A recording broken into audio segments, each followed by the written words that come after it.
नमस्कार, मैं हूं मृत्युंजय कुमार झा और आप देख रहे हैं देश का नंबर 1 कमोडिटी शो। और इस वक्त हमारे साथ बात करने के लिए एक बेहद खास मेहमान जुड़े हैं। हमारे साथ हैं संजीव चोपड़ा साहब, फूड सेक्रेटरी। बहुत बहुत स्वागत है सर आपका जी बिजनेस पर। और महंगाई पर चूंकि आप लोग लगातार एक्शन के मूड में हैं, तो मेरा सबसे पहला सवाल आपसे यही होगा, महंगाई को लेकर। त्योहारों का सीजन शुरू हो गया है, आगे बड़े त्यौहार हैं, दीपावली का त्यौहार है, दुर्गा पूजा है। तो अगर मैं आपसे ये सवाल पूछूं कि क्या त्योहारों पर महंगाई काबू में रहेगी, तो आप क्या कहेंगे? धन्यवाद। आने वाले जो फेस्टिव सीजन है उसमें सरकार नजर बनाए हुए है दामों पर। खाद्य तेल और खाद्य सामग्री की जो चीजें हैं उसमें पहले मैं अगर बात करूं चीनी की, तो चीनी के विषय में काफी अफवाहें फैल रही हैं कि बहुत कम प्रोडक्शन है, स्टॉक्स भी बहुत कम है, और उसके चलते कुछ जो तत्व हैं कुछ फायदा लेने की कोशिश कर रहे हैं मार्केट में प्राइस बढ़ाकर। तो मैं ये बताना चाहूँगा आपके चैनल के माध्यम से कि आज की तारीख में हमारे देश में करीबन 83 लाख टन चीनी का स्टॉक उपलब्ध है, और ये 3.5 महीने की खपत के बराबर है। तो इसका मतलब कि आज भी हमारे पास 3.5 महीने की रिक्वायरमेंट उपलब्ध है। और आप जानते हैं कि अगले महीने में क्रशिंग शुरू होगी और नई सीजन की चीनी भी आनी शुरू हो जाएगी। तो इससे आप अनुमान लगा सकते हैं कि देश में चीनी के विषय में कोई ऐसी रॉन्ग परसेप्शन क्रिएट नहीं की जानी चाहिए कि हमारे पास शॉर्टेज है या स्टॉक्स कम हैं। और इसीलिए हमने चीनी की मिलों को भी ये कहा है कि वो अपना किन ट्रेडर्स को, किन होलसेलर्स को उन्होंने अपना स्टॉक बेचा है, उसकी जानकारी भी हमको दें, जिससे हम देख सकें कि अगर कोई एलिमेंट दामों में कुछ आर्टिफिशियल स्कैरसिटी लाना या कुछ उसको मैनिपुलेशन करने की कोशिश करें, तो उस पर हम उचित कार्यवाही कर सकें। दूसरी बात करें तो गेहूं में हमने देखा कि पिछले 1 महीने में एनसीडीएक्स में स्पॉट प्राइसेस में करीबन 4% की बढ़ोतरी आई है, और गेहूं भी हमारे देश में पर्याप्त है। ये विभिन्न लेवल्स में बताया जा चुका है कि अगर हम आज का स्टॉक देखें तो करीबन 255 लाख टन का गेहूं का स्टॉक देश में है। और हमारा जो नॉर्म्स रहते हैं 1 अक्टूबर में कितना हमको कम से कम मेंटेन करना चाहिए, वो है करीबन 205 लाख टन। तो करीबन 50 लाख टन अधिक मात्रा में हमारे पास गेहूं उपलब्ध है। और अगर हम इसका अनुमान लगाएं कि 1 अप्रैल 2024 को क्या स्थिति होगी हमारे स्टॉक की, गेहूं के स्टॉक्स की, तो उसमें हम देखते हैं कि जितनी खपत होगी आने वाले 6 महीनों में, और जितना हमारा स्टॉकिंग नॉर्म है 75 लाख टन का 1 अप्रैल को, उसको हम अगर निकाल दें तब भी हमारे पास करीबन 87 लाख टन का स्टॉक है, जो कि सरप्लस है over and above consumption and over and above the stocking norms. तो 87 लाख टन हम कभी भी चाहें, अभी हम कर भी रहे हैं, आप जानते हैं, ओपन मार्केट सेल्स के जरिए हम मार्केट में जो उपभोक्ता हैं उनको सप्लाई करने के लिए ट्रेडर्स, होलसेलर्स के जरिए या प्रोसेस के जरिए हम इसको रिलीज कर सकते हैं। अभी भी हमने निर्णय लिया है कि प्रोसेसर्स के जरिए जो एंड यूजर्स हैं उनको हम सप्लाई करें।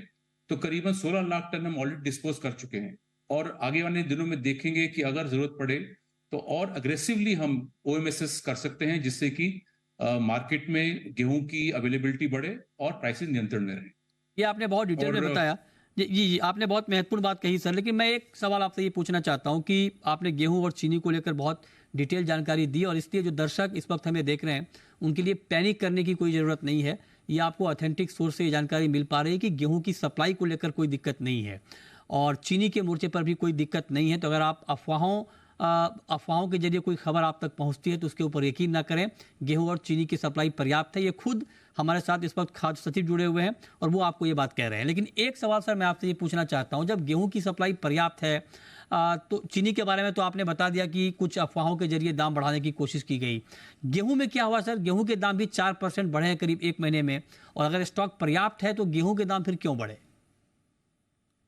तो वही बात है कि कई लोग इसमें आर्टिफिशियल स्कैरसिटी क्रिएट कर रहे हैं। तो इसके चलते आपको ज्ञात होगा कि हमने पिछले जून के महीने में हमने स्टॉक लिमिट्स भी लगाई थी, और एक्सपोर्ट तो पिछले 2022 में हमने एक्सपोर्ट्स को बैन भी किया हुआ है, वीट का एक्सपोर्ट्स।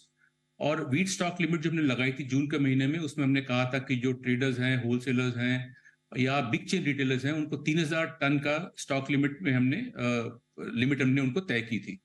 तो 3 महीने उसके बाद हो चुके हैं, जून से अब सितंबर के महीने में हम हैं और 6 महीने रहते हैं करीबन हमारे इस फाइनेंशियल ईयर के। तो ये जो प्राइस राइज को देखते हुए और ये देखते हुए कि 3 महीने निकल चुके हैं, 3,000 टन जो स्टॉक लिमिट हमने करी थी, तो उस कारण से हमने आज इस लिमिट में कुछ कमी की है और 3,000 टन के बदले अब 2,000 टन की लिमिट रखी गई है गेहूं के स्टॉक को होल्ड करने के लिए होलसेलर, बिग चेन रिटेलर्स और ट्रेडर्स के पास। और हम उनको 1 महीने का समय दे रहे हैं कि 1 महीने के अंदर अपना जो स्टॉक है वो 2,000 टन के अंदर लेके आएं।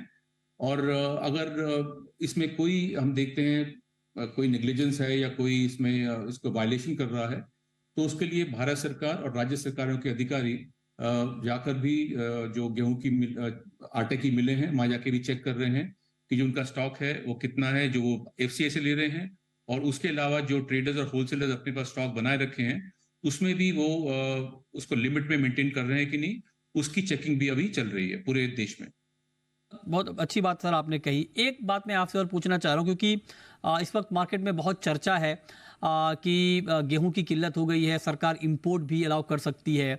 तो इंपोर्ट शुरू करने या गेहूं पर इंपोर्ट ड्यूटी हटाने, इसको लेकर के क्या कोई प्रपोजल है आप लोगों के पास? मैंने आपको बताया कि गेहूं पर्याप्त मात्रा में उपलब्ध है और हमारी कंजम्पशन के बाद और स्टॉकिंग नॉर्म्स के बाद भी 1 अप्रैल 2024 में 87 लाख टन सरप्लस है। तो जब हमारे पास सरप्लस गेहूं उपलब्ध है तो अभी इंपोर्ट करने का कोई प्रस्ताव सरकार के पास नहीं। इंपोर्ट का कोई प्रस्ताव नहीं है, ये बात भी आपने बहुत क्लियर कर दी सर। अब एक सवाल मैं चावल पर पूछना चाहता हूं आपसे। चावल की डिमांड सप्लाई की क्या स्थिति है इस वक्त, और क्या चावल की महंगाई पर भी अभी चिंता करने की कोई जरूरत नहीं है? चावल के दाम करीबन 10% बढ़े हैं 1 साल में, और चावल को भी हम ओपन मार्केट सेल्स के जरिए फूड कॉर्पोरेशन ऑफ इंडिया के माध्यम से हम इसको रिलीज कर रहे हैं मार्केट में। लेकिन जो चावल की विभिन्न क्वालिटीज रहती हैं, जो एफसीआई की क्वालिटी का चावल है वो हम देख रहे हैं कि उसकी ज्यादा डिमांड नहीं हो रही है मार्केट में, और उसकी जो ऑफटेक है वो कम है हमारी अपेक्षा के अनुसार। तो इसी के चलते जो नॉन बासमती चावल है और जो पारबॉइल्ड राइस है उसमें कुछ प्रतिबंध सरकार ने लगाए हैं उसके निर्यात पर। तो पारबॉइल्ड राइस के ऊपर 20% की ड्यूटी लगाई गई है उसके एक्सपोर्ट्स पर, और नॉन बासमती चावल के ऊपर बैन लगाया गया है, और बासमती पर भी कुछ प्रतिबंध लगाए गए हैं। तो इसके चलते जो हमारी दाम में काफी निरंतर हमारी जो बढ़ोतरी हो रही थी चावल के दामों में, वो अब कुछ कम हुई है, और हम आशा करते हैं कि आने वाले महीनों में ये दाम नियंत्रण में रहेंगे। और आप जानते हैं अगले महीने नई हार्वेस्ट के बाद नया चावल, नए सीजन का चावल भी आना शुरू हो जाएगा। तो हमारा अनुमान है कि चावल में भी अब कोई ज्यादा बढ़ोतरी, चावल के दामों में अब कोई बढ़ोतरी नहीं होनी चाहिए। तो आप कह रहे हैं कि चावल के दाम में भी नहीं बढ़ने वाले हैं। एक सवाल सर आपसे ये है मेरा कि चावल के प्रोडक्शन को लेकर क्या इनपुट है आप लोगों के पास, क्योंकि अगस्त का महीना 122 सालों में सबसे ज्यादा खराब रहा है मानसून के लिहाज से। सितंबर में उम्मीद है नॉर्मल मानसून की, आईएमडी ने जताई है, लेकिन बहुत खास कुछ इलाकों में अच्छी बारिश हुई है, लेकिन अभी भी चिंता बनी हुई है। तो धान की क्रॉप को लेकर, उत्पादन को लेकर क्या अपडेटेड इनपुट है सर आपके पास? हमारे जो मेन एरियाज हैं राइस के, वहां से जो खबर आ रही है कि क्रॉप अच्छी है। हरियाणा में आपने देखा ही होगा कि ऑलरेडी परमल वैरायटी आनी शुरू हो गई है मार्केट में, मंडियों में। और पहला एस्टिमेट जो होगा, पहला एडवांस एस्टिमेट कृषि मंत्रालय का, वो अक्टूबर के महीने में आएगा। तो उससे हमको ज्यादा सटीक जानकारी मिल पाएगी कि कितना प्रोडक्शन की उम्मीद है। लेकिन अभी जितनी जानकारी हमारे पास है, कोई ऐसा पैनिक की बात नहीं है, कोई ऐसी चिंताजनक बात नहीं है कि स्टॉक्स या हमारी प्रोडक्शन इतनी कम हो जाएगी कि हमें कुछ चिंता करनी पड़े। तो कुछ मार्जिनल इधर उधर कुछ हो सकता है, but on the whole the crop is very good and the production is also like to be very satisfactory. धान का प्रोडक्शन भी अच्छा है, आप कह रहे हैं कि उत्पादन भी अच्छा होने की उम्मीद है। एडिबल ऑयल को लेकर के मैं आपसे ये पूछना चाह रहा हूं, क्योंकि इंडस्ट्री के बहुत सारे लोग कह रहे हैं कि इस बार रिकॉर्ड एडिबल ऑयल का इंपोर्ट हो सकता है, ये आंकड़ा रिकॉर्ड स्तर को छू सकता है, और जो हमारी खपत है उसका ऑलमोस्ट 70% हम इंपोर्ट करते हैं। तो इंडस्ट्री के बहुत सारे लोग ये कह रहे हैं कि सरकार को ड्यूटी इस वक्त थोड़ी बढ़ानी चाहिए। इसको लेकर कुछ विचार चल रहा है सर, एडिबल ऑयल पर इंपोर्ट ड्यूटी में कुछ बदलाव का? इंपोर्ट ड्यूटी में बदलाव का भी कोई प्रस्ताव नहीं है। जो आपने बताया स्टॉक्स या इंपोर्ट्स की बात आपने कही, तो वो ठीक बात है। पिछले 2 महीने में हमने देखा कि जो अंतर्राष्ट्रीय मूल्य थे खाद्य तेलों के, उसमें रिकॉर्ड गिरावट आई थी और उसके चलते हमारे जो एडिबल ऑयल के मैन्युफैक्चरर्स हैं, उन्होंने काफी मात्रा में इसका इंपोर्ट किया है और उसके चलते जो स्टॉक्स हैं आज खाद्य तेलों के हमारे देश में, वो करीबन 37 से 38 लाख टन है, जो कि इसी समय पिछले साल देखें तो करीबन 23 लाख टन थे।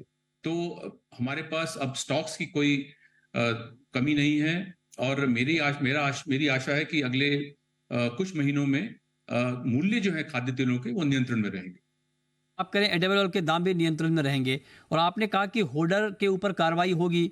क्या एक्शन प्लान है सर होर्डिंग को लेकर? अगर कोई इनपुट आपके पास आता है कि हाँ जमाखोरी हो रही है किसी भी कमोडिटी की, तो किस तरह की कार्रवाई हो सकती है? उसमें जो इसेंशियल कमोडिटीज एक्ट है, उसमें जो प्रावधान है सेक्शन 6 और 7 में, उसके अंतर्गत जो कोई जमाखोरी कर रहा हो या जो कोई होर्डिंग कर रहा हो, उसके विरुद्ध कार्रवाई की जा सकती है और की भी जा रही है। तो मेरा यही अनुरोध रहेगा हमारे जितने ट्रेडर्स हैं पूरे देश में, कि होर्डिंग मत करें, क्योंकि इसके चलते ना केवल उपभोक्ताओं को दिक्कत होती है, बट उन्हें भी इस केस के चलते आगे आने वाले दिनों में मुश्किलों का सामना करना पड़ सकता है।